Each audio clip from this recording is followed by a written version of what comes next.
ฮงดีได้เถอะเอ้ยมึงกว่าโอ้ยเก็บเ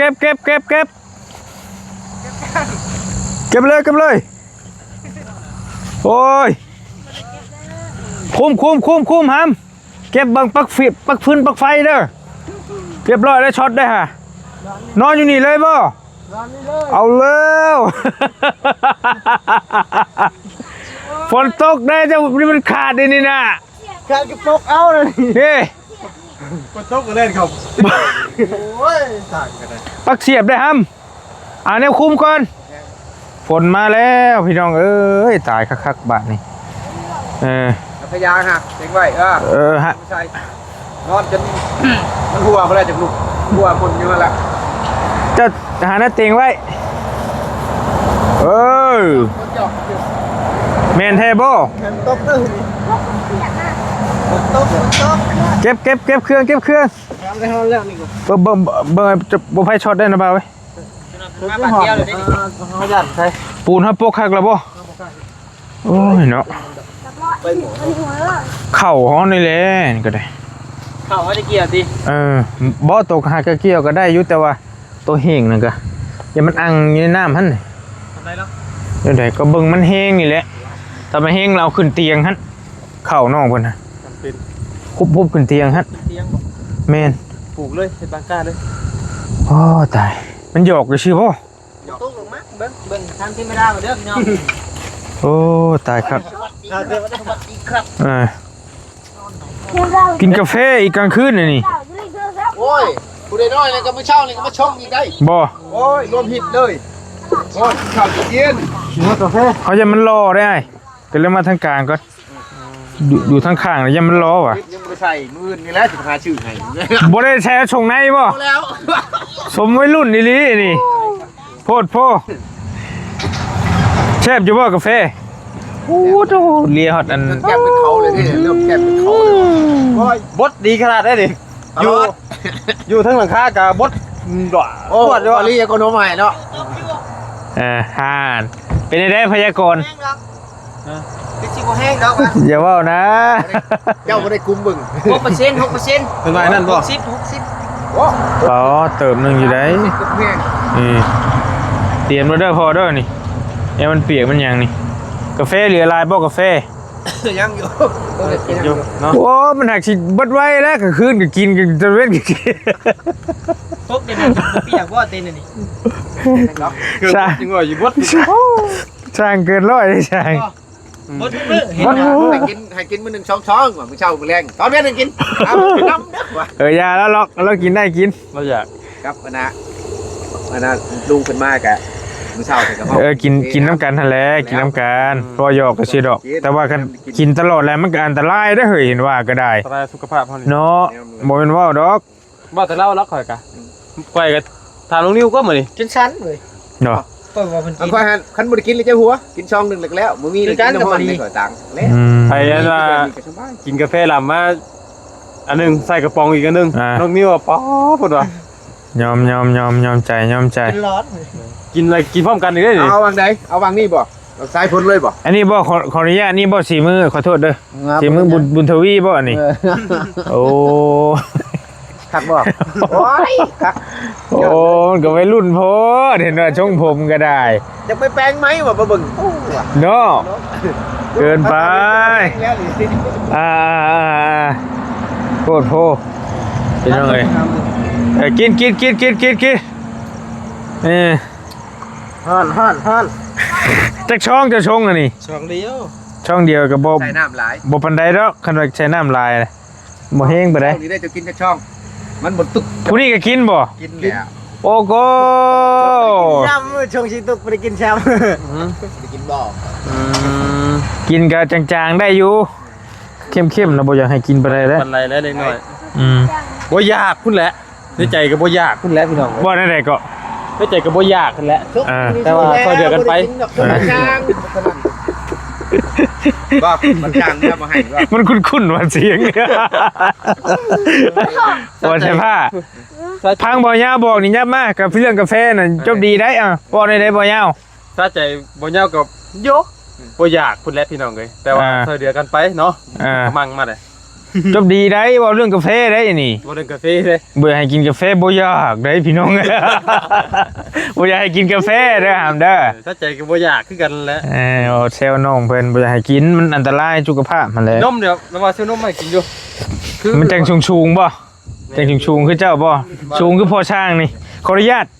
ยับไปยืนเที่ยงกับเราบ้างด้วยขอโทษเด้อขอโทษเด้อ เดี๋ยวว่าชั้นว่าสี่เด้อ ป้อโถพอๆกันเนาะ เท่าไรจะพอนะเม็ด70เท่าไรเขาเป็ดตัวได้เขา บ่แต่ว่าหัวพิงหัวได้บ่ยาวเลย 73 74ได้แต่เก่าก ลัวนะโผ ตัวได้พอ บ่แต่เขายังเบาบ่ได้แต่แท้ตอนนี้คนประเทศนะ 8แล้วเฮาเบิ่งนี่ เนาะปฏิบ้านสบายเนาะอยู่จุกกดปุ๊บโดด เป็ดเขาแทกอยู่เขาละเป็ด บ่ได้เบิ่งเพิ่นบ่ค่อยคิดว่าเพิ่นบ่สูงมาได้แบบมันเบิ่งอ้าวมันยื้อใช่ไหมกระเทิ โอ้เอาเรื่องเติบพอๆกันได้แต่ว่าเรายังหนุ่มอยู่ซื่อ ทองเส้นถูกป่ะเขา โอ้ คันบ่เพียงกันก็อยากบ่อยากกันเนาะเบาหลีมันก็สิคือกันนั่นแหละ แม่ ไม่อยากไปคุ้นเด้ บ่ก็จะสิเรียนบ่รู้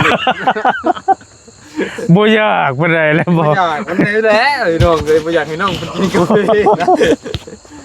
โอ้เว้ย นุ่มดีกว่าเนาะ เดี๋ยวไปชงเดี๋ยวว่าชงกินบ่ลุงชงกระปุกเดี๋ยวชงช่องคนเดี๋ยวว่าสองคนมาซอยพื้น พอสิมีคนมาช่วยอีกบ่ นี่คิดมีมาเพิ่มบ่ มานอนพี่บ่พ่อ บ่เขาเที่ยวเอาแถวเมียนแล้วมีคนพี่น้องเขาสแตวว่าหรือมาทำงาน กระเทิดแหละคือบ่มุ้งผู้เดียวรถ ได้คือว่านั่นแหละเบิ่งก่อนเพิ่นบอกเขาวันละแสนเขามาให้มาช่วยกันแบบลื่นเอา ก็ช่วยแล้วแต่พ่อดอกตัวน่ะ พี่เดียวแต่เล่าตอนนั้น อย่างเงี้ยตัวนี้ช่วยเพิ่นบ่ยันบ่ถนัดนะ แต่ว่า แต่ว่าเบิ่งมันคือสิแล้วแล้วเนาะแต่ว่ามันก็ แล้วมันงานอันนี้เด้ แต่ว่างานมุ้งหันเบิ่งทรงแล้วนี่ งานมุ่งนี่บ่เป็นหยังงานเอ็มนี่ มันต้องได้จับบ่ แล้วว่าตอกแป้นตอกหยัง แล้วแต่แล้ว เขามาว่าเขาบ่มาก็ช่องคนนี่แหละ ไม่อีกช่องที่แต่บ่น่ะติ เขาว่ามาเลยซ้อมเขาจ่ายรายวันให้เขา ได้ เอากันคันบ่ตกลงกันก็บ่เป็นหยังเฮาก็ให้เขานั้นเพราะว่าเขาจะมาเขาเฮ็ดเขาบ่มีงานการสร้างน่ะปกติแล้วเอาค่อยว่า ไปมาเลยค่อยบ่เอาเฮ็ดเวียกบ่ฮอด8ชั่วโมงเลยบ่เอา แม่ทะเลเฮ้ยเห็นว่าเขาจ้างนั่นก็มันเดี๋ยวก็พักบ่ไหวได้เนาะ มันแหละ ยังหลายอยู่นอกงานก็คือว่าน้ำบ่ คันว่า แต่สิเฮ็ดห้องน้ำเพราะ เฮาก็เล็งคันว่าพอไปได้คันว่ามีนิดหน่อยเฮาก็สิจ้างกับคุณเลยนะ แม่นแล้ว ก็สิให้เขาช่วยนะพอมัน พอได้เข้าเลยนี่ก็ได้ พูดตอนนี้ก็ต้องได้อยู่ยังอ่อนอยู่ แต่ว่าจะให้เกี่ยวข้าวก้อนน้องๆเพิ่นก็ได้ แต่ว่านั่นนะเมื่อยก็แม่นเพิ่นก็เป็นกำนันเจ้าเขานี่เข้ามาเลยสำนันสำนี้เฮาสิแนะไว้ให้พอเขาพุดก็พุดพอก็ช่วยได้เลยช่วยนะคันว่าเป็นวันเฮาก็สิจ้าง เบิ่งก่อนเบิ่งกินกันเนาะ มาช่วยเฮาก่อนเพราะว่าเฮาก็ผู้เดียวเที่ยวขึ้นเที่ยวลงคือผู้ช่วยคือว่านั่นแหละคือทีมงานเห็นนั่นแหละเรือเพิ่นเฮ็ดว่า คงแล้วก็สามารถเฮ็ดเดียวนี่ แม่ไปแล้วจังว่ากันพักเบรกก่อนหน่อยนึงเนาะเดี๋ยวจังว่ากัน เข้ามา พักเบรกก่อนแป๊บนึงเดี๋ยวจังอันนั้นจะมาต่อ ไล่บ่ไล่บ่ไล่บ่ โอ้ยยังบ่ได้หยุดได้พี่น้องเอ้ยตัดภาพมาอีกวันนี้ยังบ่เซา โดยสบายดีเด้อก ำลังพากันหยุดหน่อยนึงพากันกินข้าวแล้ว ยังเริ่มมาแห้งขึ้นบัดละบัดนี่ออกเมื่อแล้วบ่ไปเดี๋ยวตามเมื่ออำหลัง โดย จะหน่อยเดี๋ยวคุยกับทางพ่อสร้างทางน้องมันก็จังหน่อยเลยสิออกเมื่ออำหลัง ใส่เสียงทิ้นให้น้องเพิ่นโต เจ้า ช่างน้อยก็อย่ามา เจ้า เจ้าน่ะเจ้าเลย อู้เตนอนละช่างผู้น่ะ นอนล่ะ พอเราปกให้บัดหูเรื่องอยู่บ่ผู้นอนน่ะ โอ้เลยมันบ่เดือด อย่าแล้วให้เรานอนแล้ว นักกระต้นกระโตแล้วว่ะคอยรู้สึกว่าตุ้ยแล่ว่ะโอ้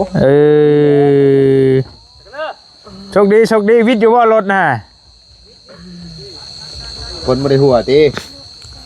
ข้างอ้อยอยู่รถไฟแหงลูกโอ้ยรถชื่อแกงมันจะแรงได้ยังไง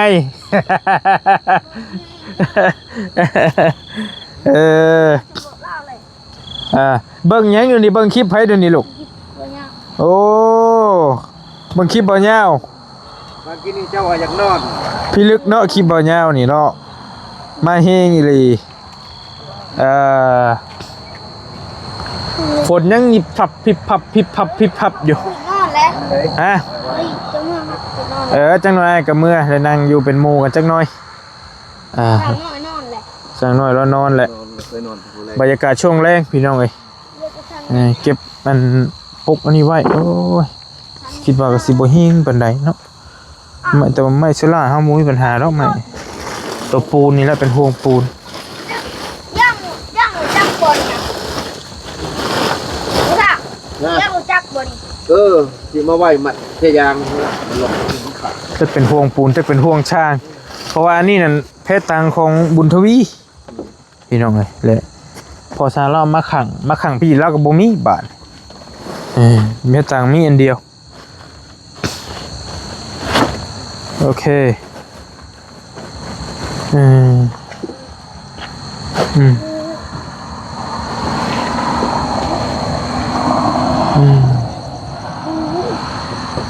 คันมุ้งหลังคาแหละสบายหรอกพี่น้องเนาะแล้วพังเบิงแล้วบ่อื่นพอยายยังไหวแล้วก็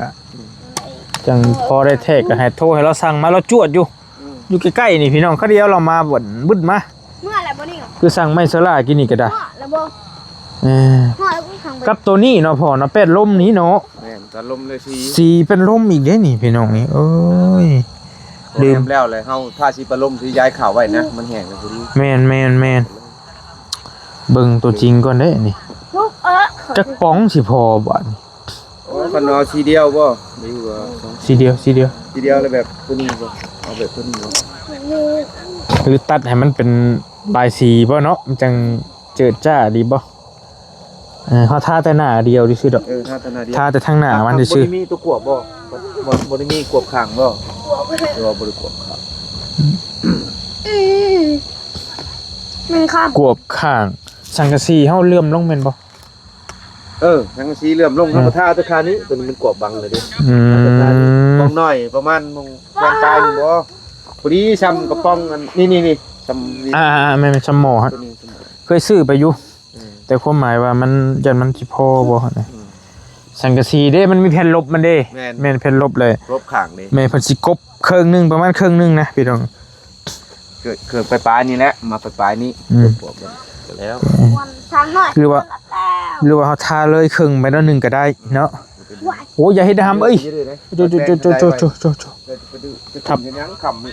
ขึ้นไป ทับหัวเด้ เรื่องใต้ เจ้าจังน้องเพิ่นแล้วมันสิทับเจ้ามันสิทับเจ้าพร้อมจังหน่อย ย่าทั้งมวลว่าอยู่ในตึนกันดิ นึกว่านอน ยินบ่ครับเด็กเห็ด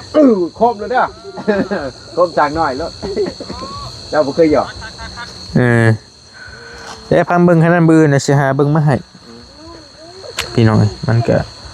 สีกระป๋องนึงเบิ่งบ่รีเบิ่งก่อนว่าสิเอาสีหยังสีขาวบ่ขาวเป็นตาบ่คักอีกเดี๋ยวสีเดียวกันนี่เลยบ่ ขาวนี่ตัดกับหมอนี่ มันก็สิ บัดนี้บัดสังกะสีเฮาเด้อบ้านนี้สีหยัง ก็ยังบ่ทันว่าตอนนั้นกะ กันมาเป็นสีแบบดำต่ำบ่หรือว่าเป็นสีแบบ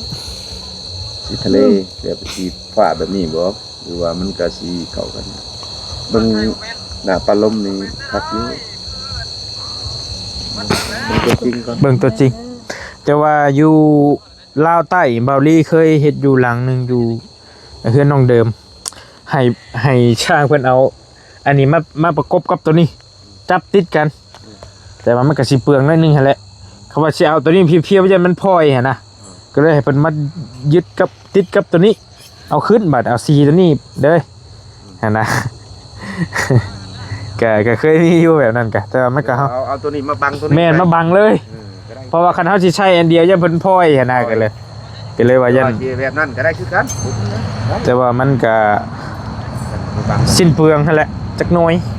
สิ้นเปลืองไม่โซล่านี่แหละ จองที่เก่า 12แผ่นคือเขาเนาะ จองแผ่นกับชอบบ่ตามเท่าไหร่ 10ตาม15กับ10ก็2แผ่นไปปลาย2ตับไปปลาย มันก็ ประมาณผู้ละพี่น้องพันกว่าบาทซื้อใหม่ก็ได้เบิ่งเขาซื้อสีแล้วเบิดเท่าไหร่สีก็ได้ โอ้ก็การกินปุ๊บเป็น400 500เด็กนั้น โดยเดี๋ยวเบิ่งตัวจริงก็จะเอาสียังมาท่าให้บักละเพิ่นพี่ฮัมมานั่งพิงไฟนำกันพี่มาจังหน่อยอ้ายสิออกเมื่อป้าแล้วมานั่งโอ้เมื่อแล้ว เบียกคน โอ้ลมจัง อยู่กับข่อย เพื่ออ้ายสิเมื่อฮอดบ้านเห็นบ่เจ้าก็ได้อย่าอยู่พี่เลยโบบืนกับมาไหม เพิ่นก็มาเบิดมือเฮ็ดแล้วเพิ่นก็เฮ็ดนั่นเลยจะเฮ็ดเงินงามให้เจ้า มานั่งพิงไพ่พี่มาน้ำกันพี่มาอ้ายสิถามมาไปนั่งลงไปเอาปลดนอกอย่างนั่นเจ้าน่ะ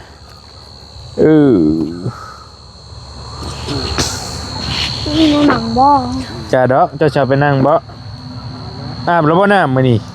ยังบ่ทันอาบเบิ่งทรงนี่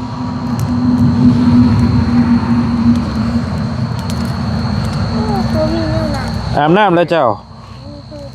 โอ้ยพื้นแล้วอันนี้เป็นหยังจะน้องใหม่โอ้ยพอแล้วนี่แฮงมาพื้น นี่มันจะอิ่มนะ โอ้ยคุณกำลัง ทางหน่อยเพราะว่ากินไข่เป็นสลิปก็เป็นรถนอนก็อุ่นเลย ผมจะโทรบอลลี่ให้คืน1โทร อุ่นฮอดอีกแล้วบ่ ประทามจะไปนั่งผู้หันหน้ามาพี่ เข้าที่อุ่น ไปไปเปิดขึ้นเปิดหมวกขึ้นอยากฝนตกค่ำบ่นี่จะตัดใช้ผมเดี๋ยวคืองาม เป็ดอยู่ฮะ คุณบ่ให้จะตัดให้ ยันคือช่างเลยเว้ย ตัดเลยนะตัดไปลุดครับ ก็ติด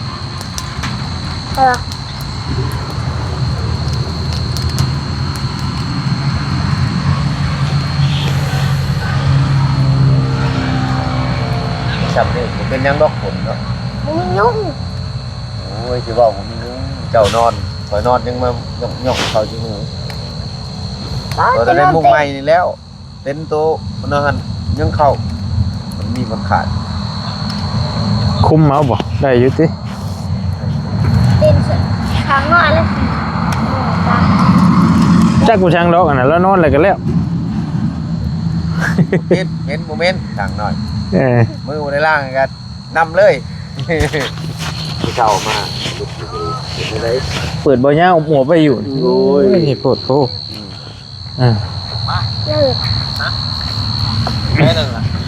ลิก ใกล้ๆพี่ได้กล้องบ่เห็นมันสิปล่อยๆไปสิเบิดคืนแล้วเบิ่ง โมดคืนเขานอนเขาก็ปิดไว้เลย ปิดบ่คือมีหันมีหนีเด้สักพักโทรหาได้เสร็จ เขาปิดเน็ต มันบ่เบิดดอกนี่เจ้าสมัครรายเดือนอยู่ เอาสากเวทปะเมียนจะข้างอยากนอนเอาสากเวทปะเมียนเขาก็นอนเลย มือชะโลกมาจากมองตื่นไฟลุกก่อนไฟนี่ไฟลุกก่อนดังไฟถะก็ชื่อหัว เขาหนุกเขานอนเพื่อให้ตื่นไม่ได้หอบมาเช้านอนโทรศัพท์ มาช่องมาได้นั่งหัวยุ่งๆโอ้ยผมบริวินโทรศัพท์แล้วเห็นแล้วสั่งบอกปรับ ตื่นเช้าเนาะตื่นขึ้นมาแบบเขาตื่นขึ้นมาเรียบมาเวียนสางเขาอยากกินมันหลินโทรศัพท์มันเกิดนอนอยู่เขาเลยไปโดนโทรศัพท์สมองบัด วันนี้ขอเสือน ตื่นมาเยี่ยมนะ นี่ไปทางนี้มือเบิดเห็น เดี๋ยวยังบ่ทันได้ครับหนีบโกจ้ะ เหยียบน้ำจิ๊บ ฮะ เหยียบน้ ดึงขึ้นมาใส่ไฟขับรถ ำหนึ่งมันบ่ได้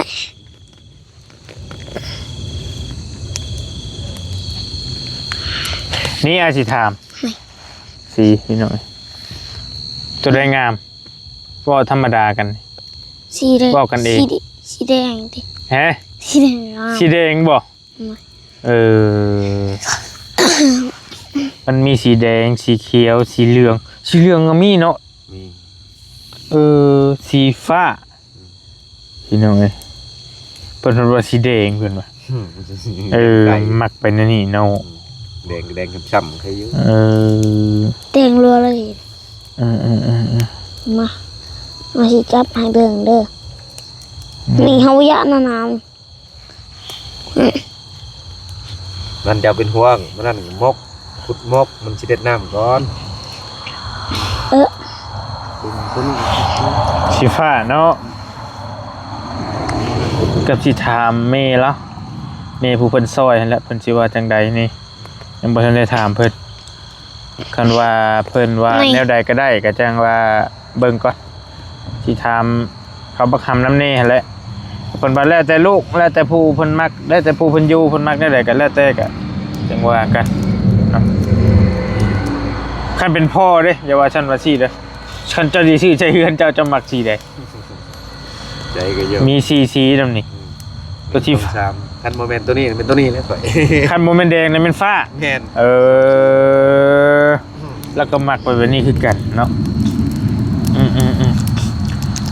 แต่ว่ามันแม่นดูเพราะว่าเฮาเบิ่งในจอนี่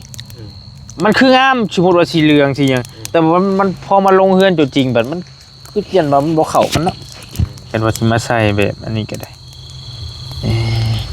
เป็นสีแบบตัวนี้ที่กลัวสมมุติว่าเฮา แต่ว่าสีจริงมันก็สิบ่ปานนี้ดอกมันนี่มันตัวอย่างในรูปที่ซื้อ สมมุติสีแดงกับแดงสีช้ำๆจักน้อยมันก็เป็นแบบบันไดดอกสีปลาดูเลยปลาดูแต่ว่าตามได้ยินเขาเจ้าว่าเนี่ยสีเดิมมันคือสีขาวทนหนาที่สุดเขาเจ้าอ่ะ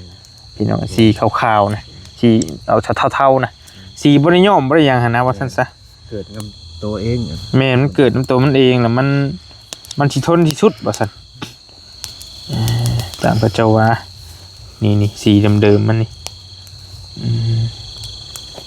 ก็จังว่ากันดอกมานั่งคุยกันถามกันพี่น้องจักสิแต่ว่าตามไอ้เวียดเรามาเบิ่งเราเบิดบ่หลายดอกเนาะ เนาะนะเหงาเพิ่นเมื่อเลย 8 แผ่น 9 แผ่น นับประทานเหงาเพิ่นเมื่อปะ ประธานยาวมาผ้าเลย เป็นบ่ประจำ มันมีเม็ดละแพงสุดคือว่าเม็ดละ120นี่แหละเหรอวะ มันรุดให้อยู่ที่นี่ตลอดนี่เราว่าเม็ด จังว่ายังบ่ได้โตบ่ได้หยังเพิ่นแล้วเม็ดละ7-80 บาทนี่ก็คือว่ามีอยู่90 ธรรมดา เอว แต่ว่าก็ธรรมดาอยู่คัน100ปลายนี่คันมันหนาเด้กันน่ะคำพอใช้พอซื้ออยู่ตอนนั้นบ่รีจำได้ว่าซื้ออยู่สวรรค์คือว่า135 บาทผู้ใดแต่ว่ายังมันว่ามันคนละคันเกตบ่ได้เฮาก็บ่มั่นใจ แถววันสร้างไปเอาแถวหนองบัวทองก็มันมี2ห้าน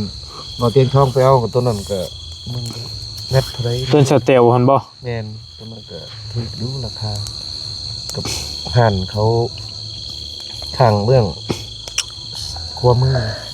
เอาขี่มาคาสิโนมันอยู่ข้างเบื้องเขาอยู่นี่ก็ เนาะ ห้านครับประจำ ก็เบิ่งเงินนี่แหละพี่น้องเงินแม่เพิ่นให้มา10 ล้านก็คิดว่าน่าสิพอคิดว่าน่าสิพอจักแรกคันเฮาเอานาอีหลีมันก็บ่มั่นใจอีกเด้เป็นไล่เป็นเม็ดประมาณพอแล้วประมาณ 7-8 แผ่นมันแผ่นละเม็ดได้แม่นล่ะวะอันนี้ไปนี่เด้มันคมกว้างมัน6เด้6เม็ดแต่ว่าเพื่อเฮาเลื่อมของมันออกพี่อีกแต่พอเพิ่นไล่เบิ่งแต่ว่าคือเฮาซอยมาล่าสุดนี่ก็ทางอยู่พารานหัน2หลังก็เรือนะเรือลังละแผ่นเลยเพิ่นกะโมโหเพิ่นสร้างเพิ่นแทกจังได๋เรือ บ่ได้ให้เรือเลย เรือแผ่นนึงเลยคืออยู่หั่นกะเพิ่นแทกแต่ คอนมันเท่าไรออกเท่าไร70บ่หรือ80ของเราเบิ่งคันเลื่อมเข้าก็บ่เกินลองนึงต้องลองคันเลื่อมกันใส่ ป้ามือหอนตรวจเลย แต่ว่ากันว่า แผ่นละเม็ดได้ โดยกรณีว่ามันเหลือก็ได้อยู่อันนี้เฮาเฮ็ดของน้ำเลยสมมุติว่ามันเหลือนี่แต่พอเราว่าสิเอาเป๊ะเลยบ่ต้องให้มันเหลือว่าซั่นก็จังว่ากันตอนนี้ก็ได้ ความยาวของมันก็ตามเอาดีเว้าก็มีตั้งแต่7เมตร80นี่บ่ฮอด8เมตรซ้ำว่าเสา8เมตรก็มันยาวปูลื่นชาวเส้นเสาลามลงไปลุกหลาย มันพลามพูดนะฮะมันบนหน้าลุ่มแน่แต่มันขยันแน่บ่ให้มันทุ่งร้าย โอ้ยไผ่หนุกปวดมือซ้ หางมัน ำไผ่เอ้ย ก้อนกับ80พอส่งลงไปก็15เซนแล้วเด้ อืม เดินเฮ็ด มันคือกากแค่นอไผ่เอ้ย เฮ็ดปลายเฮ็ดไปซ้ำเข้าจะเข้า8แล้วมีแต่20เซนนึงยังบ่ถึง ควัน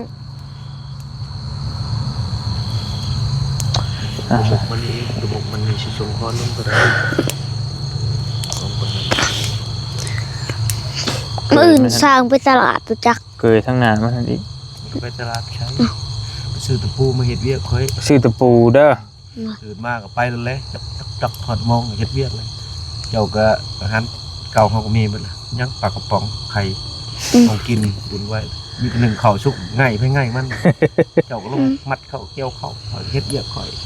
มุ่งไว้เลยก็อยู่ตารางฮุบเขาเข้ามา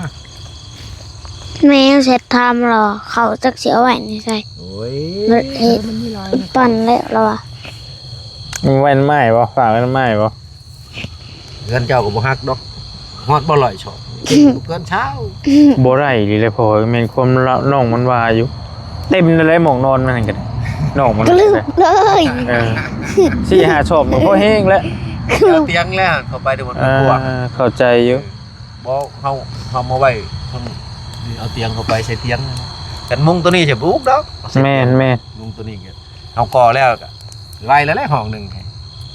อยากง่ายไปสิแต่ละชอบ แต่ว่า สองไอ้นอก สมมติว่าคือว่ามุ่งแล้วเฮาสิเอาไว้นี่ผัดคนมาเบรกไปก็ง่ายอีกก็ล่นไปหั่นนะก็เฮาก่อแล้วใครอยู่ เนี่ยมันแหละ ก่อแล้วมีแนวล็อกไว้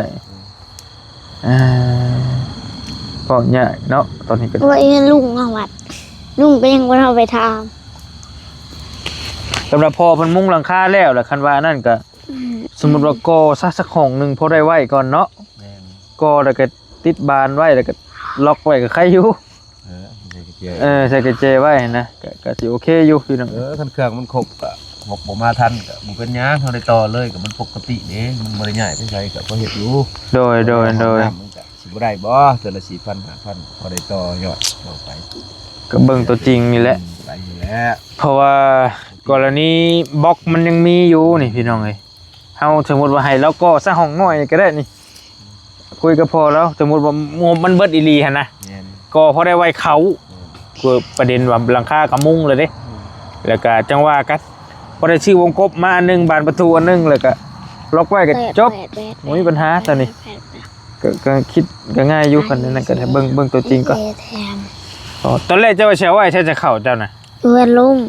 เป็นว่าเฮือนลุงคนใดแหละ ลุงน้อม อืมเ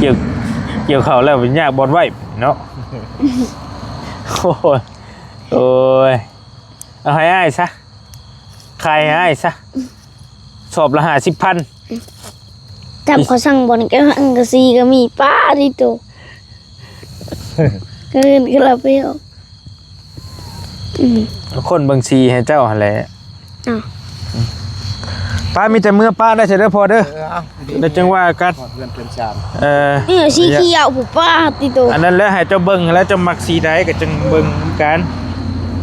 เด้ไม่เพิ่นนะชมเพิ่นได้มั้ยลูก มาเมื่อป้าเด้อวันนี้ทหารเด้อ รอ เข้าไปนอนไปพักไปพรไป แล้วพับ เอาไหนช่างนอน นั่งลิ้นน้ำช่างเพิ่นบ่ เลย เราก็อยากนอนให้เราเห็นอยากบืนไอ้ชิมาปะก็ หากวนเจ้าอยู่นี่นั้นคนแห้งคนมาแห้งคนสบายนอนเด้เรียนยังเลย โอ้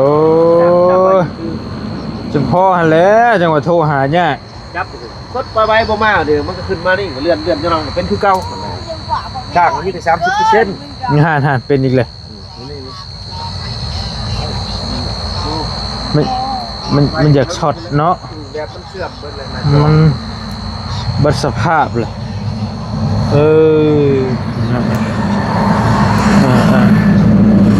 ใส่ไปก่อนแต่พ่อจังหวะติดต่อหาเรายากแท้ๆพอสร้างแล้วนี่ มันหลายแนวทางโอ้จะเว้าใช้ไปก่อนพอละทำนี่แหละคน มีแต่แน่ใจนะใช่เนาะโอ้ย มี เราก็โทรหาผัวก็อยากได้เงินแล้วจังไห้ผัวมายาเพิ่นแล้วเพิ่นก็ดีแล้วเพิ่นอยู่คนเดียวได้ โดยเมียก็อยู่ผู้เดียวเราก็ได้จักเฮ็ดจังใด ทางน้อยแล้วก็ นอนกับแสงน้อย เข้าเด้ขึ้นนอน ไปขึ้นนอนน้ำไป มาเข้าว่าลูก ไปอย่าลืมมาเข้าเด้อมาเข้าชูสร้างแล้วกินบืนหนึ่งกิน น้องตื่นแต่เช้าได้เนาะ แม่นบ่ ผู้ชายมันก่อนแล้ว ดีไปล็อกเคลื่อนจบดีเด้อไปพี่น้องบอลลี่กะตอนแรกพายุมันสิเข้าฝนตกบุ่มบ่มมาก็เลยว่าสิพากันเก็บแต่วันนี้มันก็เบาๆในตอนนี้ก็ยังตกอยู่ได้นี่ก็ได้ก็ว่าสิพากันเก็บเครื่องเก็บของซอยเล่าหั่นแหละก็มานั่งโอ้นั่งร่วมกันอยู่กับน้องๆเพิ่นเนาะพี่น้องเนาะเอาอยู่ดีมีแฮงเนี่ยได้ก็ฝากติดตามเคสน้องสายฟ้าบุญทวีอยู่ดีมีแฮงโชคมานและจังว่ากันพี่น้องบ๊ายบายเนาะ